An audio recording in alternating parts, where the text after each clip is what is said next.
ជំរាបសួរអ្នកនរគ្នាថ្ងៃនេះយើងមកធ្វើការសិក្សាពី lecture note ទី2របស់យើងទី1ហើយយើងធ្វើការ make ទៅលើ empty file យើងចុចថតថាលេខ1 .php ហើយចុច enter បន្តមកយើង check វាគឺ ls.l នេះគឺជា file ដែលខ្ញុំធ្លាប់មាននេះគឺ file ដែលខ្ញុំធ្លាប់មានយើងclearវាចេញដើម្បី clear យើងធ្វើការសរសេរ clear អញ្ចឹងមកបន្ទាប់មកយើងបង្កើតទៅលើ file មួយទៅថត vi ដាក់ឈ្មោះថា special.txt បន្ទាប់មកយើងចុច enter ហើយ ls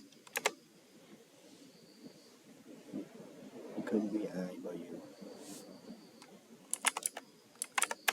ហើយដើម្បីដល់តែយើងបានធ្វើអីខ្លះយើងចង់ check history comment ដែលយើងបានសរសេរកន្លងមកយើងធ្វើការ comment មួយដែលឈ្មោះថា history នេះគឺជា comment ដែលយើងបានធ្វើការសរសេរពីមុនមក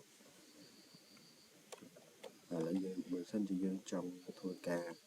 import ឬក៏ save comment នឹងទៅកាន់ file ណាផ្សេងទៀតយើងអាចធ្វើបាន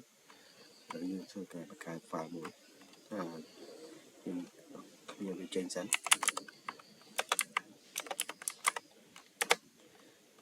មកយើងមាន file ឥឡូវយើងបង្កើត import វាយើងសរសេរថា history ទៅកាន់ file s.txt ចុច enter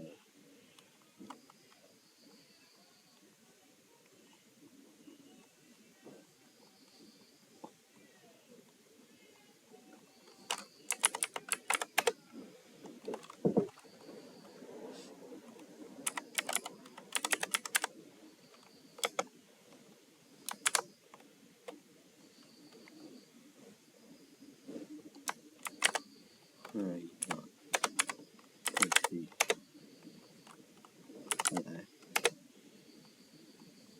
ហើយ check ទៅលើ file ហើយ .txt នេះគឺយើងបាន copy វាយើង import វាចូលទៅក្នុង file ហ្នឹងហើយ command នេះឥឡូវយើងធ្វើការ check ទៅលើ history នឹងម្ដងទៀតនេះបើសិនជាយើងចង់ clear យើងអាចប្រើ command មួយហើយ history /.c នេះជាការ clear យើង check ម្ដងទៀតទៅនេះគឺអត់មាន history នេះទេគឺយើងបាន remove វាចោលហើយយើង clear ចេញបន្ទាប់មកយើងចង់បង្កើត folder មួយយើងដាក់ឈ្មោះ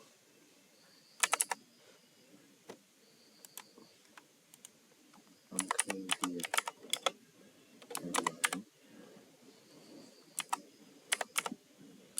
directory ហើយមក directory ចំនួនតើមកយើង cd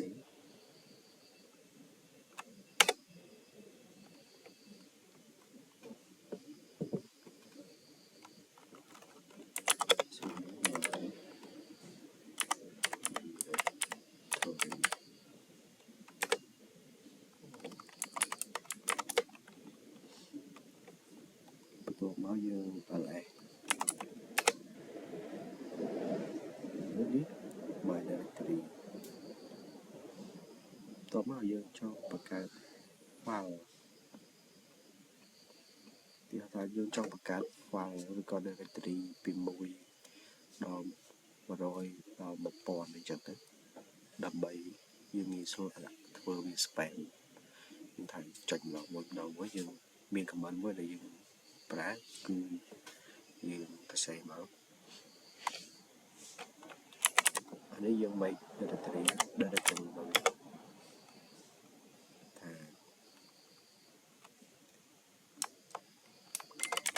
file មីដតវាទៅមកបើនេះយើងទៅសេថាទី1តែ2ទៅដល់10មកយើងដាច់វាវិញ enter យើងឲ្យអាមកនេះគឺឃើញហើយគឺ file របស់យើងពី1ដល់10ហ្នឹងឧទាហរណ៍ច្រឡំ directory ចុះបង្កើត file គឺយើងធ្វើដូចគ្នាគឺយើងទៅ save ទៅថត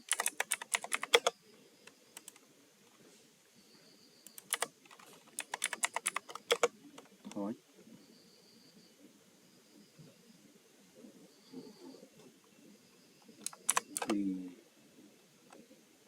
M1 ទៅមាន M1 ហើយបើកមកនេះចុចទៅ10ទៅ10ហើយទៅ10ទៅកុំឲ្យវាច្រើនពេកមកបិទហើយយើងចុចហើយយើងដាក់ថា .tt ហើយយើងចូលយើងឈើការចុច enter មកហើយឥឡូវយើង ls វាតែថ្មីនេះគឺឃើញនេះមី M1 នេះគឺយើងបានបង្កើត6ដល់10ដែរ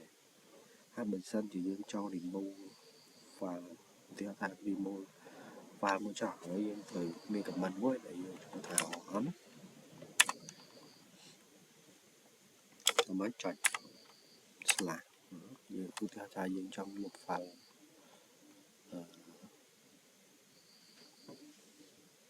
m16.tt m16.txt យើងចុច enter គេនឹងសួរយើងថា remove file នឹងចុច y ដើម្បីឲ្យ yes ហើយឆែកថាថ្មីហើយគឺថា file M16 របស់យើងគឺបាត់ហើយគឺយើងបាន remove ហើយ